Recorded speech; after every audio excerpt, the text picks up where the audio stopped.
Boa noite. Vou trazer para vocês agora, meu nome é Marcelo, vou trazer para vocês o trabalho de Fundamentos Teóricos da Educação Musical.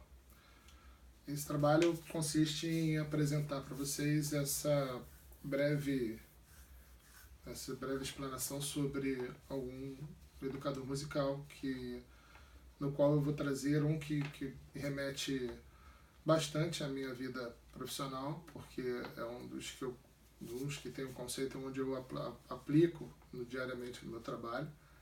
Então, para mim, é interessante falar sobre ele e desse legado que ele já deixou para a minha profissão. Antes disso, lembrar que essa geração que a gente vai falar sobre esses educadores musicais é uma segunda geração, que já consiste numa ideia de quebrar um pouco com a forma tradicional de fazer a educação musical. E só isso já bastava para a gente poder refletir sobre a condição de uso, sobre essas metodologias. Então, para mim, já é bem interessante só esse processo e ter essa possibilidade.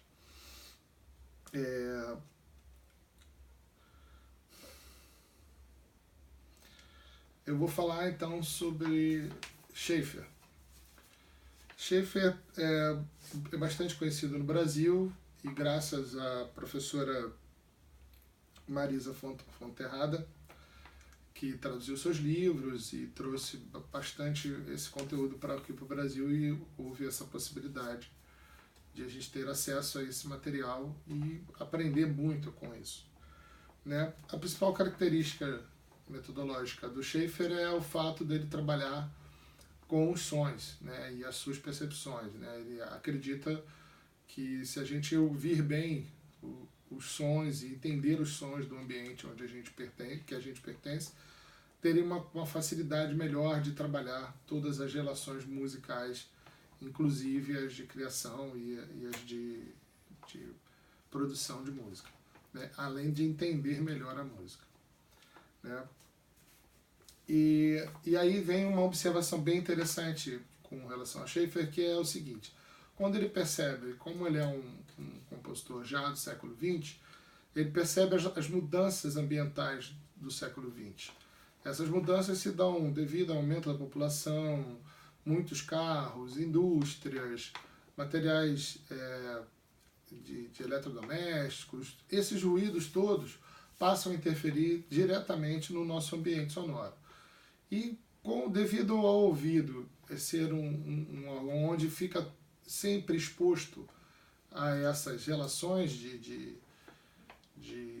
da sonoridade, é interessante que a gente perceba esses sons e consiga classificá-los para que a gente aprenda a entender como ouvir, para depois entender como fazer o uso desses sons.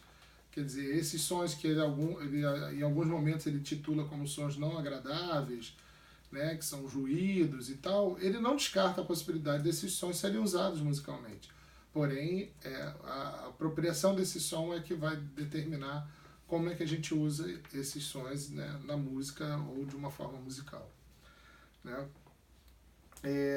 Ele acredita também que a gente precisa perceber essa questão do ambiente, né, e da relação com a natureza, né, da relação do som da natureza, dos sons que a gente emite no dia a dia, e que essas relações ficam muito mais claras para quem vai produzir música. Ele acredita que quem vai fazer música precisa entender o entorno dos sons e a qualidade desses sons e as características desses sons.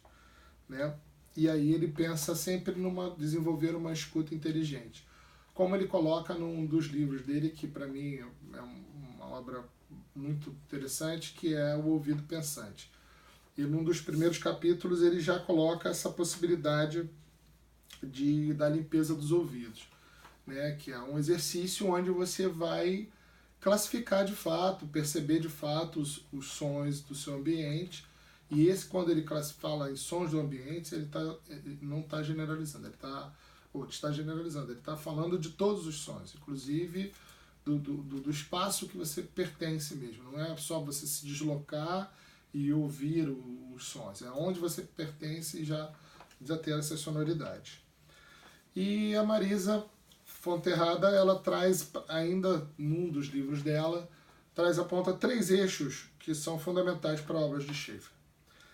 O primeiro delas vai ser o som e o meio ambiente, que eu já falei para vocês, relaciona-se à preocupação com a percepção do meio em que a gente vive, né, da leitura sonora que a gente faz desse meio, que ele também classifica isso como paisagem sonora, né. A segunda é a confluência das artes, onde Schaeffer acredita que o auxílio das outras artes, sem hierarquias ou sem de uma arte mais explorada do que a outras, ou melhor do que a outra, mas com uma confluência entre essas artes, dando uma possibilidade maior a todos que estão fazendo aquele processo de aprendizagem entre música e as artes propriamente dita, né? E, inclusive ele cria o teatro da confluência, né? Que é bem interessante. Outra relação que ele coloca é a relação do sagrado com o sagrado, né? Que é uma forma de perceber que nós temos desenvolver a nossa relação com o mundo, com a natureza e entre nós mesmos. Isso é interessante porque essa questão do sagrado é o respeito que se dá de acordo com aquilo, tudo que a gente vai fazer, do que a gente vai passar para o outro e desenvolver com a ajuda do outro, né?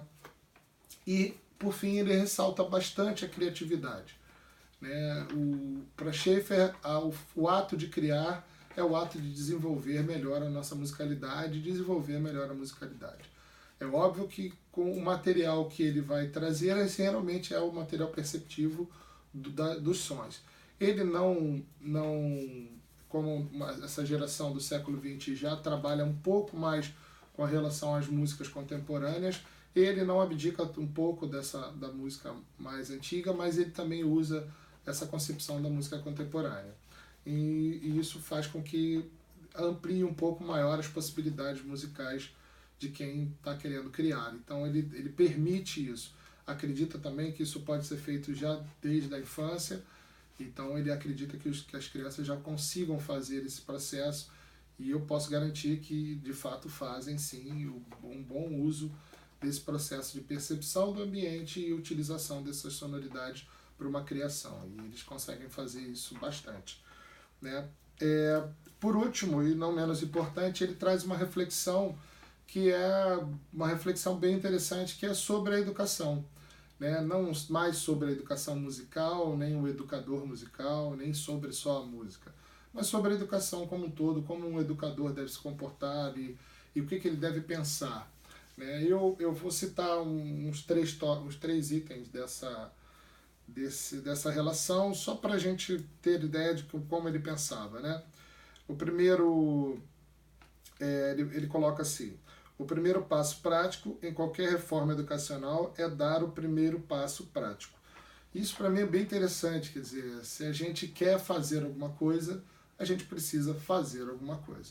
Então, antes da gente pensar em elaborar grandes questões para o aluno, vamos trabalhar com o aluno primeiro, fazer o aluno produzir, para ele poder entender o que a gente está querendo e o que a gente está propondo, e ele nos trazer essa possibilidade também.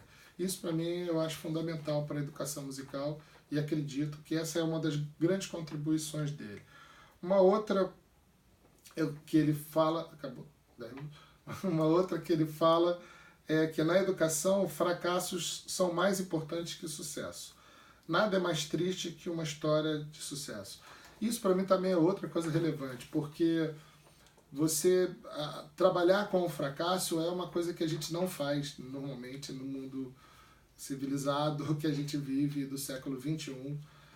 A gente tende a só valorizar aquilo que é muito bom. E aí a gente esquece dessa possibilidade.